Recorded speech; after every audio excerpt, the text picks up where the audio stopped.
Nouvelle vidéo aujourd'hui dans laquelle je vais vous présenter des nouveaux indicateurs, des indicateurs que vous connaissez déjà mais dont je n'ai pas encore parlé sur cette chaîne. Il s'agit des retracements de Fibonacci et des vagues d'Elliott. Alors dans cette vidéo, je ne vais pas uniquement parler de ces indicateurs-là, mais plutôt de la famille à laquelle appartiennent ces indicateurs. Indicateurs que je vais appeler graphiques et vous allez comprendre dans quelques instants pourquoi.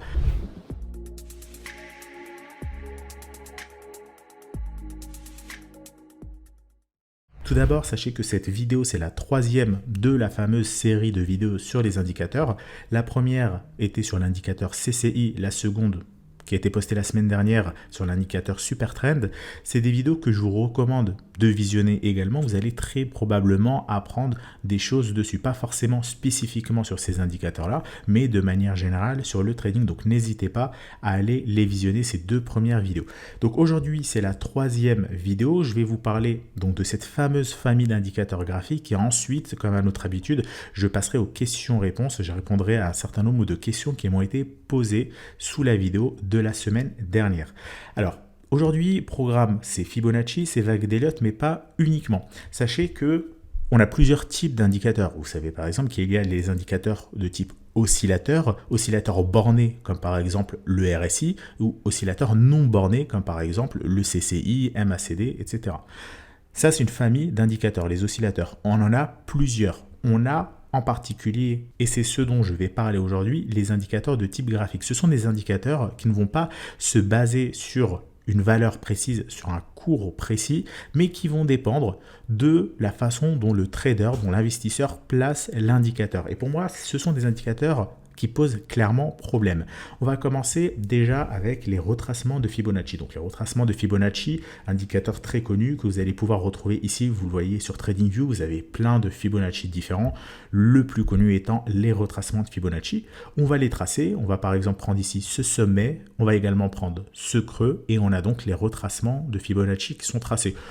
Grosso modo, pour simplifier, chaque niveau est soit une résistance, soit un support au prix. Donc vous voyez par exemple ici qu'on a l'ATL, ici on a l'ATH et entre les deux, on a par exemple cette zone des 46 000 et quelques dollars qui est potentiellement une zone qui fera résistance au prix. Vous le voyez d'ailleurs ici, elle a fait résistance au prix. On a ici les 37 000 dollars, pareil, qui ici a fait support au prix. Ici les 31 000 qui a fait également support au prix. Donc voilà, là les retracements de Fibonacci sont tracés, c'est assez simple. On repère le point haut, le point bas et c'est réglé. Le problème de cet indicateur-là, il y en a plusieurs et ce sont les mêmes problèmes qui reviendront pour chaque indicateur de cette famille. C'est déjà, première chose, tout le monde ne trace pas les retracements de Fibonacci au même endroit. Alors là, le graphique est simple, je suis sur le Bitcoin en unité de temps mensuelle, on voit très clairement les points hauts, les points bas, c'est assez simple et tout le monde tracera plus ou moins les retracements de Fibonacci au même niveau. Mais si on va sur une autre crypto-monnaie, si on change d'unité de temps, des unités de temps plus courtes, je peux vous garantir que si vous demandez à 2, 3, 4, 5 personnes différentes de tracer les retracements de Fibonacci une fois que vous lui avez expliqué comment les tracer, eh bien, les retracements de Fibonacci, pour chacune des personnes, ne sera pas forcément toujours tracé au même endroit. Donc ça pose problème, parce que si vous prenez un RSI, tout le monde voit le même niveau au niveau de la valeur du RSI. Alors oui, certaines personnes vont prendre un RSI de période 10, 15, 20, et donc la valeur finale n'est pas forcément la même, mais on se base toujours sur la même chose, le cours de clôture, et le cours de clôture est toujours sensiblement le même. Là aussi, ça peut varier évidemment entre les plateformes d'échange, mais ça varie de pas grand-chose. Grosso modo, quelqu'un qui utilise un RSI aura toujours plus ou moins les mêmes niveaux d'achat qu'une autre personne qui utilise un RSI. Parce que vous utilisez un RSI de période 14 et une autre personne un RSI de période 16, ça ne changera pas énormément de choses. Pour les retracements de Fibonacci, ça peut être quand même très différent. Surtout que là, vous voyez que je me suis basé sur les cours de clôture pour placer les retracements de Fibonacci. Certaines personnes pourraient très bien se baser ici sur le plus haut ainsi que sur le plus bas. D'autres personnes peuvent aussi carrément changer d'échelle. Là, je suis en échelle logarithmique, mais on peut très bien basculer en échelle linéaire. Et lorsque on change d'échelle, on peut adapter les retracements de Fibonacci. Vous voyez que là, je clique dessus, je vais dans les réglages et je peux décocher si je bascule en échelle linéaire pour que les niveaux de Fibonacci soient non plus basés sur une échelle logarithmique, mais sur une échelle linéaire. Là, on n'aura plus du tout les mêmes niveaux par rapport au niveau que j'ai donné précédemment. Vous voyez par exemple que ici, sur l'échelle linéaire, le niveau le plus haut de résistance est à 88 000 dollars environ. Si je rebascule sur l'échelle logarithmique et que je coche la case, on sera plus à 88 000 dollars. Hop là, mais on sera plutôt aux alentours des 137 000 $. Vous voyez, entre une personne et une autre, suffit que la personne a utilisé l'échelle logarithmique, que l'autre ne l'utilise pas, qu'une personne se base sur les cours de clôture, l'autre sur le plus haut et le plus bas, on n'aura pas les mêmes valeurs. Donc ça, c'est le problème des retracements de Fibonacci. Avec les vagues d'Elliott, c'est la même chose. Vous voyez que les vagues d'Elliott, alors moi, je ne suis pas un adepte du tout de cet indicateur. Je ne sais même pas comment l'utiliser. Je connais la théorie derrière, mais après, en pratique, ce n'est pas un indicateur que j'utilise. D'ailleurs, vous le voyez sur mes graphiques, je ne l'ai jamais rajouté les vagues d'Elliott. Mais ce que j'en sais de ceux qui utilisent cet indicateur-là, c'est que deux personnes qui vont utiliser les vagues d'Elliott ne vont pas forcément avoir les mêmes points, pas forcément avoir les mêmes sommets, les mêmes creux. Un sommet pour une personne, pour une autre, ça va peut-être être simplement un sommet intermédiaire, mais qui ne sera pas comptabilisé comme un vrai sommet. Et moi, ce qui me dérange également avec les personnes qui utilisent les vagues d'Elliott, c'est qu'ils ajustent au fur et à mesure les tracés. Ça, c'est pas top, parce que prenez un indicateur comme le RSI. Vous avez une valeur de 50, on sait que le RSI vaut 50, et il sera juste seulement sur le cours d'après. Les vagues d'Elliott, vous en aurez plein qui vont par exemple vous dire qu'on est en pleine vague de correction, et ensuite, finalement, quelques jours, quelques heures après, ils ajustent leur tracé en vous disant on n'est plus en vague de correction, on est en fait sur une nouvelle vague d'impulsion, etc., etc. Donc c'est réajusté. Ça, clairement, ça pose problème parce que vous n'allez pas pouvoir vous baser dessus pour trader. Un indicateur, normalement, qui est simple à utiliser, doit être utilisé de la même façon par tout le monde, mais surtout peut être automatisable. Une stratégie que vous ne pouvez pas automatiser, c'est déjà une stratégie que vous ne pouvez pas backtester et vous n'allez pas savoir avec le temps si ça marche ou pas. Vous prenez par exemple un RSI, vous pouvez automatiser une stratégie. Vous pouvez dire par exemple lorsque mon RSI est supérieur à 50, je suis à l'achat, lorsqu'il est en dessous de 50, je suis à la vente, ou peu importe les niveaux que vous mettez. Pour des vagues d'Elliott ou pour des retracements de Fibonacci, vous ne pouvez pas le faire. Et ça, c'est clairement embêtant, vous n'allez pas avoir de recul dessus. Et c'est également une famille d'indicateurs que je ne recommande pas pour les débutants, parce que les débutants ne vont pas toujours tracer, comme je vous le disais, ces indicateurs au même endroit. Vous pouvez très bien, par exemple, pour quelqu'un qui utilise l'indicateur CCI, lui dire, au-dessus de 0, c'est acheteur, en dessous de 0, c'est vendeur. C'est simple et tout le monde a la même valeur. Par contre, pour un retracement de Fibonacci, même si vous dites à la personne, tel niveau est une résistance, il suffit que la personne n'ait pas tracé le retracement de Fibonacci au même endroit, et donc elle aura des résultats différents de ce que vous vouliez qu'elle ait. Donc tout simplement, ce sont des indicateurs que moi, je ne recommande pas du tout, en tout cas pas pour les débutants. C'est des indicateurs qui sont assez complexes, alors pas forcément complexes à utiliser, mais tout le monde les utilisera d'une façon différente, sachant que peu importe les indicateurs que vous allez utiliser, quelqu'un qui trade correctement, normalement, peu importe l'indicateur, il aura toujours sensiblement les mêmes résultats qu'un trader utilise un RSI, un CCI, un super trend ou peu importe. Grosso modo, tout le monde rentre plus ou moins au même moment et tout le monde sort plus ou moins au même moment. Encore une fois, ça dépend un petit peu de la période, ça dépend de pas mal de petites choses, mais dans l'ensemble, on a toujours à peu près la même chose. Donc ça ne sert à rien d'aller sur des indicateurs complexes ou des indicateurs aussi qu'il faut tout le temps réajuster, parce que vague d'Elliott, retracement de Fibonacci, à chaque fois que vous ouvrez TradingView, il faut le rajuster. Les autres indicateurs type par exemple oscillateur, bande de Bollinger, moyenne mobile se calculent automatiquement. Donc ça vous fait aussi du travail en moins, ça vous évite de rajuster au fur et à mesure ces indicateurs. Vous voyez, il y a tellement d'avantages à ne pas utiliser cette famille d'indicateurs. Je peux en rajouter d'autres, évidemment, la liste elle est très longue. Je pense par exemple au stop loss, au take profit. À quel moment vous sortez de position? Vous prenez des retracements de Fibonacci, évidemment à combiner avec d'autres indicateurs. Ça va peut-être vous dire à peu près où on est par rapport au retracement du prix, mais ça vous pouvez déjà le savoir visuellement où est-ce qu'on en est, mais ça ne vous dit pas à quel moment revendre, ça ne vous dit pas à quel moment acheter. Alors que par exemple, je reprends toujours ce même exemple de RSI qui est simple à comprendre, on peut très bien se dire que si le RSI est au-dessus de tel niveau, on achète, et le stop loss, c'est si le RSI repasse en dessous de tel niveau. C'est simple à utiliser et c'est simple à automatiser, ce qui n'est pas encore le cas de ces fameux indicateurs graphiques. Là, je mets dedans Fibonacci, vague d'Elliott, on pourrait mettre dedans évidemment tous les autres indicateurs graphiques qui demandent d'être réajustés par l'humain et qui ne sont pas calculés automatiquement. Les bandes de Bollinger par exemple sont recalculées automatiquement. Tout le monde aura les mêmes bandes de Bollinger, à condition évidemment que tout le monde mette les mêmes périodes.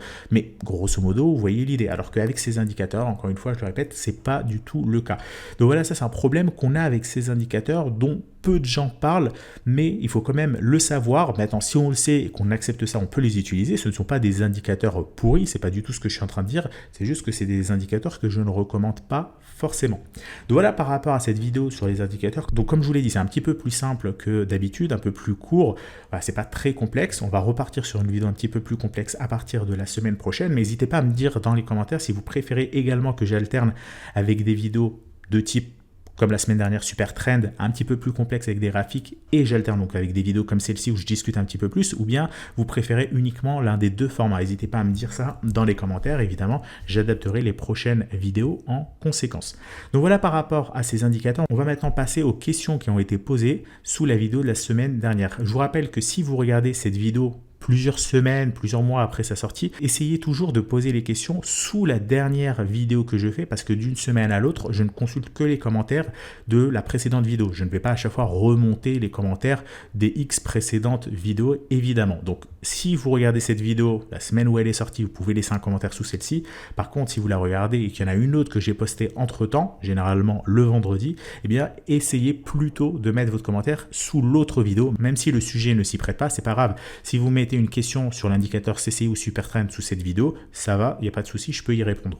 Alors juste avant de passer aux questions, je vous rappelle qu'au sein de CryptoTrader, on vous propose une stratégie qui est automatisée. Vous avez simplement à connecter votre compte, soit Coinbase, Binance ou Kraken, et on trade automatiquement à votre place les crypto-monnaies, en l'occurrence le Bitcoin et l'Ether. Vous avez tout qui est publié de manière totalement transparente, la fact sheet avec plus d'informations, l'évolution des résultats, etc., etc. Donc n'hésitez pas à aller jeter un œil sur notre site. Le lien se trouve en description. Vous avez également la possibilité d'avoir un essai gratuit. Vous cliquez sur le bouton à droite et pendant 7 jours, vous avez accès à la plateforme avec tous les trades que nous faisons de manière totalement gratuite pendant 7 jours. Donc ça vous permet de tester avant potentiellement de souscrire à nos offres.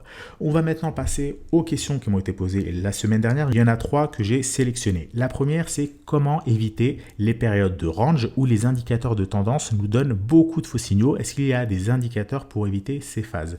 Alors, le marché de range, les faux signaux, ça c'est clairement le gros problème des traders. Quand le marché est en tendance, haussière ou baissière, c'est toujours plus simple que lorsque le marché il range. Est-ce qu'il y a des indicateurs qui permettent d'éviter ça et comment on évite ces périodes? Il n'y a pas vraiment de solution miracle parce que même si vous allez prendre un indicateur, eh bien peut-être qu'il va filtrer tel range avec telle volatilité, mais peut-être pas tel autre range. Donc si vous voulez par exemple que l'indicateur filtre les ranges qui ont une volatilité, je dis n'importe quoi, de 5%, il va bien les filtrer. Mais si plus tard on a un range qui a une volatilité de 8%, vous allez quand même vous faire avoir. Et si vous montez votre réglage par exemple à 10%, bon peut-être que ensuite, il y aura un range de 12% et inversement, peut-être que finalement 8%, c'était pas forcément un range. Donc, vous voyez, c'est un petit peu complexe de répondre à ça, même s'il existe des solutions. L'une des solutions, même les deux principales solutions, je les ai justement présentées sur les 2 précédentes vidéos que je vous recommande d'aller visionner. La première, c'est de mettre une sorte de zone tampon. Si je prends l'exemple du RSI, RSI au-dessus de 50, en dessous de 50. Au lieu de se dire j'achète lorsque le RSI est au-dessus de 50 et je revends en dessous de 50, on se dit plutôt j'achète au-dessus de 55 et je revends en dessous de 45. Et comme ça, vous avez une sorte de zone tampon. Si le RSI est passé de 47 à 52, il ne se passe pas grand-chose. S'il redescend à 46, il ne se passe pas grand-chose. C'est une période de range. Et ensuite, lorsqu'on a des forts mouvements, là, à nouveau, vous aurez un signal d'achat et vous filtrez davantage les signaux.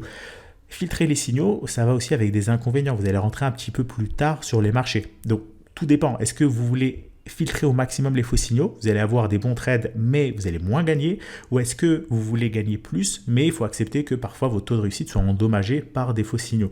Donc à voir, il n'y a pas de solution miracle. Donc ça, c'est la première solution. La deuxième, c'est d'utiliser un sort de filtre, comme la moyenne mobile. Vous mettez par exemple une moyenne mobile 20 périodes, et tant que la moyenne mobile 20 périodes n'est pas haussière, vous ne prenez pas de trade à l'achat. Lorsqu'elle passe haussière, vous prenez des trades à l'achat, ou bien lorsque le prix est au-dessus de la moyenne mobile, etc., etc. Donc tout ça, je pourrais en parler sur des prochaines vidéos, mais grosso modo, voilà, les 2 principales façons d'éviter le range, c'est soit mettre des zones tampons, soit mettre un indicateur qui va servir de filtre. Il n'y a pas de solution miracle, il n'y a pas un indicateur magique qui évite ça, malheureusement, sinon ça serait évidemment trop simple. Après, vous avez quand même, par exemple, l'indicateur Supertrend qui est pas mal, parce qu'il donne quand même très peu de faux signaux. Lorsqu'on a un signal d'achat, c'est acheteur. Lorsqu'on a un signal de vente, c'est vendeur. Après, il y a des faux signaux, évidemment, mais on va très rarement rentrer pour ressortir directement le lendemain. Maintenant, Encore une fois, pas d'indicateur miracle. Deuxième question maintenant de Seb Berge.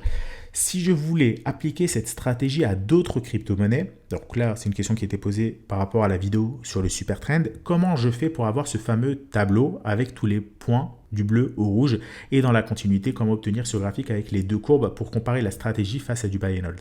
Alors les graphiques que je vous ai présentés dans les deux précédentes vidéos et que je serai amené à vous présenter dans de futures vidéos, que ce soit celui avec les points bleu-rouge, une heatmap, ou bien que ce soit avec les courbes qui évoluent, ce sont des stratégies, des courbes qui ont été obtenues en codant. C'est en utilisant le langage de programmation Python.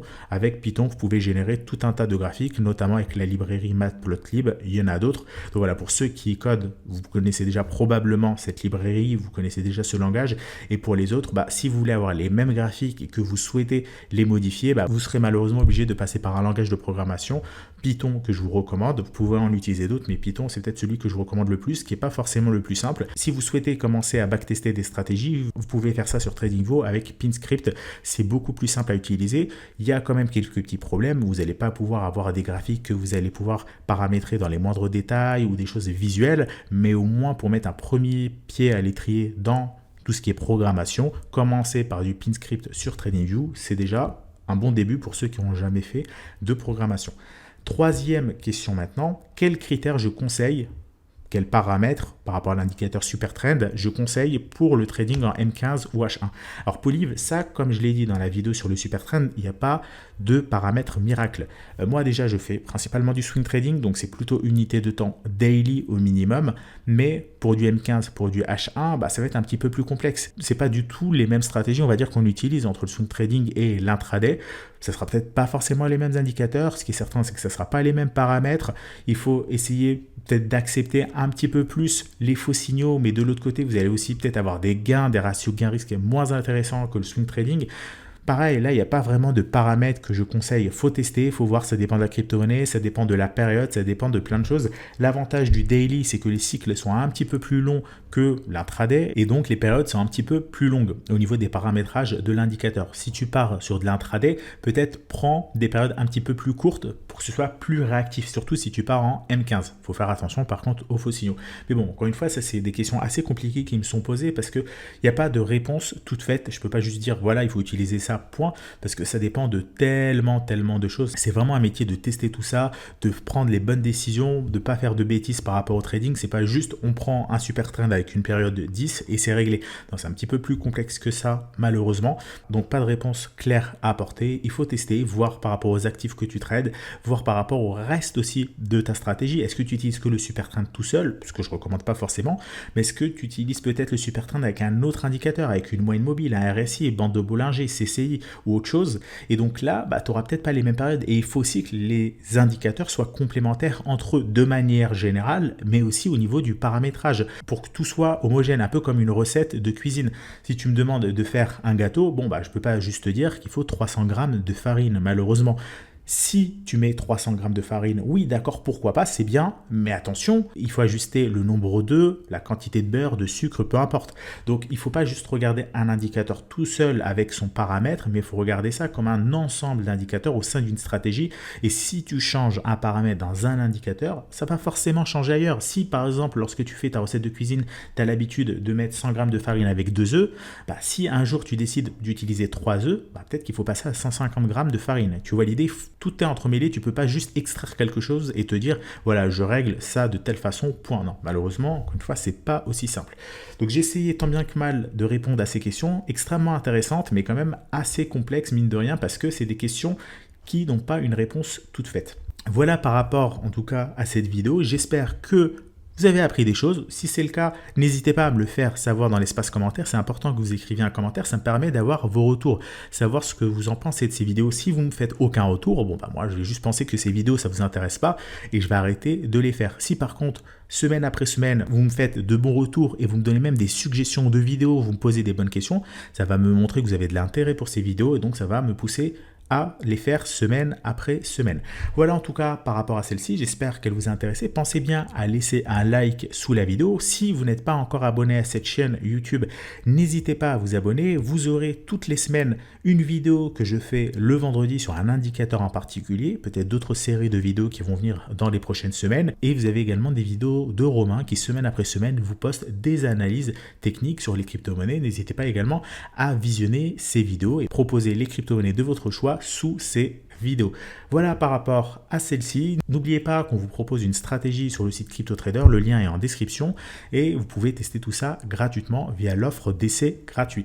Quant à moi, je vous souhaite une excellente soirée. On se retrouve vendredi prochain pour une nouvelle vidéo.